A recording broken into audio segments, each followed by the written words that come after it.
All right, Davis Palermo, talk to me a little bit about growing up. Why did you decide that baseball was going to be your sport of choice? Were you playing a bunch of sports growing up, and when did baseball become the sport for you? Yeah, growing up I played basketball, baseball, obviously, soccer. My dad played baseball in college at William & Mary, so I knew I probably started playing. I started playing baseball a little bit later. By later, I was like 8 or 9 years old. And honestly, that was what I was best at, as growing up. Like I was a decent hoops player. I was decent at soccer, but especially with my dad loving baseball too, like I was pretty good at it, so stuck with it. And I guess as you moved into high school, and then at that point, was that when you decided to focus strictly on baseball, or were you still playing other sports? Yeah, after my freshman year of high school, I was kind of a late bloomer. I was like 5'8". I was pretty small. And kind of realized then basketball probably was not the future for me, and I had opportunities to play baseball during basketball season and during all these other sports seasons. So when I got to high school, that's when I switched to just baseball. And then talk to me about your high school career. Were you starting at that point? When did it kind of come into the picture that you thought that pitching was going to be the route for you? Yeah, I was always a better pitcher than hitter. I was not very good at hitting. I was okay, but freshman year, I was on JV my freshman year in high school, and then towards the end, once the JV season ended, I got called up to varsity for that last half. And then sophomore year, I was on varsity, but I was just a pitcher. I didn't hit. Junior year and senior year, I hit, but definitely sophomore year, I knew that pitching was the future cards and not hitting. Gotcha. And then when did UNC come into the picture and that decision to become a Tar Heel? What take me through that process? Well, the house I grew up in is probably 10 minutes from UNC campus. I grew up diehard Tar Heels fan, forever, always. My junior year was when they first started looking at me, and it was not really that tough a decision. It was more like, hey, as soon as they offered, I was like, yes. Like, coach actually told me he had to tell me to sleep on it, because I was just so like, yeah, that's where I've always wanted to go there, always wanted to be there. So it was not a hard decision for me at all. And growing up being a Tar Heels fan, to get that, to have your dream school reach out and say, we want you to come here and play baseball, I guess, what kind of goes through your mind when something like that happens? I mean, I can't even describe. I mean, obviously, like, joy, I mean, to the highest degree, right? Like, I mean, it was my dream since I was a kid to play there, and I kid you not, as soon as they said it, I'm like, yep, let's go. Like, I'm ready to rock immediately. And obviously for your family too, just how cool was that, knowing you were going to be basically in the backyard playing college ball? Yeah, no, I was very lucky with that. I could go home on Sunday nights and get a home cooked meal. They could come to all the games and stuff. So yeah, I was very spoiled. What's your favorite home cooked meal? Oof, if you had to pick one. Ribs and mac and cheese, definitely go. Up there. My mom makes a killer spaghetti carbonara too. Very nice. All right, talk to me a little bit about that 2020 season. Obviously, your numbers are great, but it's COVID times. Things are kind of weird. I guess just take me through that season as a whole and playing during COVID. Yeah, that was definitely a crazy year. So I redshirted my freshman year at Carolina, so I didn't play at all.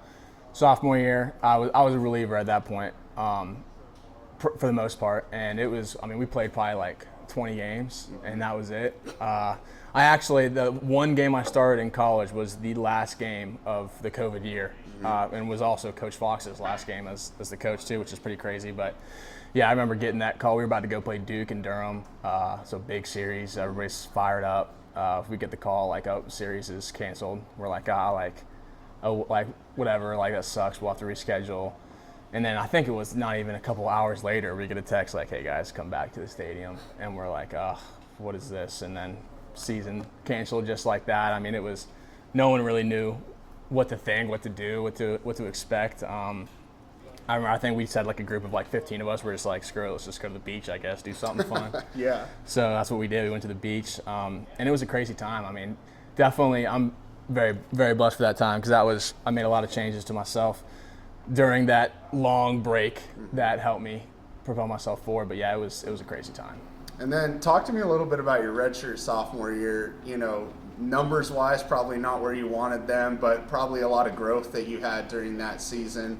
I guess just take me through that season and maybe some of the struggles you had and learning how to grow from that. Yeah, it was definitely crazy. You realize quick. I mean, you're one of the best players in your high school. Like you're it's the game's not doesn't come that hard for you, and then you show up and you're a small fish in a big pond, right? Everybody's immediately. I was probably one of the worst players on the team as soon as I got there, like, and you realize quick, like, it's either sink or swim. Like, either you put your head down and figure it out, or I mean, it's cutthroat. You're gonna be gone. So, I mean, just working through that and being able to overcome that, it definitely, I mean, there was no choice, right? So that made a big impact in propelling me forward. And then I guess what were some of the biggest things you worked on in that offseason heading into your redshirt junior year that you think helped you in a big way heading into that season? Yeah, I mean, the biggest thing I did was I changed my arm path. I used to be like very long, and I was just very late, and then I put a tennis ball in between my elbow and just threw with that over and over and over again until shortened up my arm path. And as soon as I did that, velocity creeped up, stuff creeped up, command creeped up, and that was the biggest difference maker. When you work on something like that, timeline-wise, how long does it take to be comfortable with something like that? It took a little bit. I mean, I remember, I'll never forget, like, the first one I threw, my pitching coach at the time was like, hey, he noticed I was late with my arm. He's like, hey, just try it out. Felt incredibly weird, but the first pitch I throw was right down the middle of strike, and I'm like, like that. Like, it felt weird, but like, obviously you see the results right in front of you, so it's like just hammering it over and over and over again. Probably took a few weeks, month for it to feel like it was natural, but yeah, it definitely took a minute.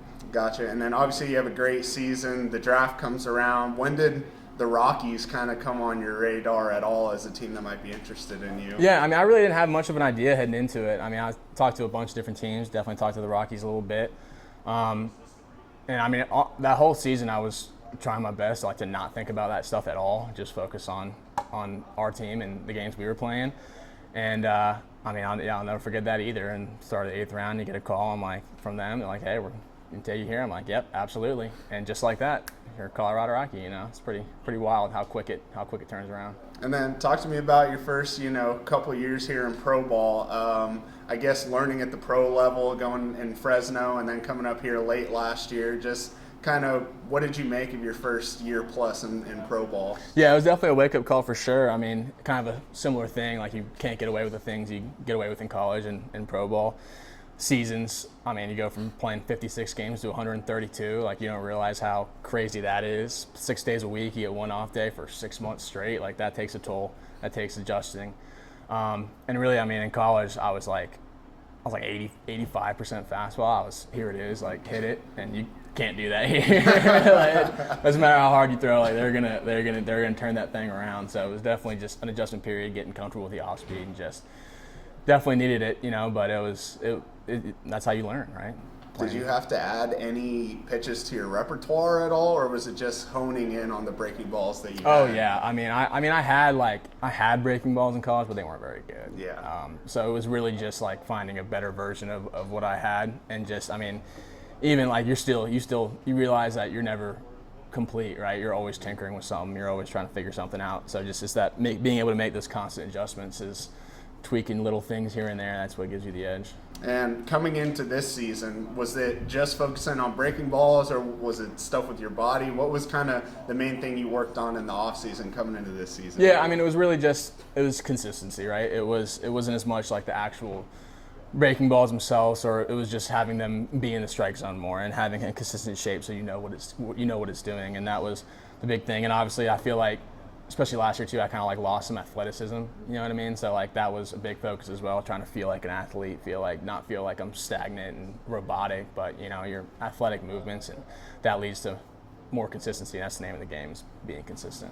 And then I guess so far this season, what have you noticed being the biggest key to your success so far? Has it been, being in the strike zone more? Is it just, feeling like you said, more athletic? What do you think it is that's kind of gotten you to this point? Yeah, I think the biggest thing is mentally, right? Like, obviously, consistency with your delivery and consistency with your pitches is going to help you be in the strike zone more, but it's just not being too hard on yourself. Like, you got to realize you're going to fail. Like, you're gonna have rough outings. You're going to have rough stuff, but like just keeping that supreme confidence in yourself and not being afraid of failure, just going out and attacking. And when you do that, that's when you realize, like, hey, and pitching is like, it's very complicated, but it's simple at the same time. It's like, it's get ahead, stay ahead, and finish guys when you are ahead, right? So it's a lot easier to pitch when you're 0-2 on a guy versus 2-0. So just having that mindset and going out and attacking guys, like, that's definitely been the biggest difference. And then just being at the back of the bullpen this year, I know when Wellington was here, you got to see him, and now he's going to the Futures game. But he was a guy who, when he first got here, he had some struggles himself. So I guess as you look at high A ball and as you're learning in pro ball, what do you kind of take away from, watching your peers and seeing how, some struggles can turn into, oh, they figure it out and it gets good for them, or then some guys continue to struggle? Just what do you make overall of this level of baseball? Yeah, I mean, it's definitely, and I think this league specifically as well is tough. You're playing, there's only 6 teams, so we're seeing the same guys over and over and over again. It's really, I mean, especially with how long the season is, the name of the game is being able to bounce back from your failures, right? It's if you have a bad outing, like how do you come to the field the next day? Is it weighing on you? Because if it is, you're beat, you're done. Like you have to be able to flush it, move on, go to the next one.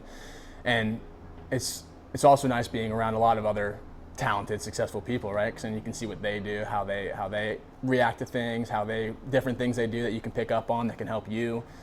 Wellington's also, he's ridiculous. So like that makes pitching easier. I was pitching before him a lot. It's like you feel a lot free knowing like no matter what happens, he's coming in, he's going to shut the game down. But yeah, it's just being able to pick up things from everybody.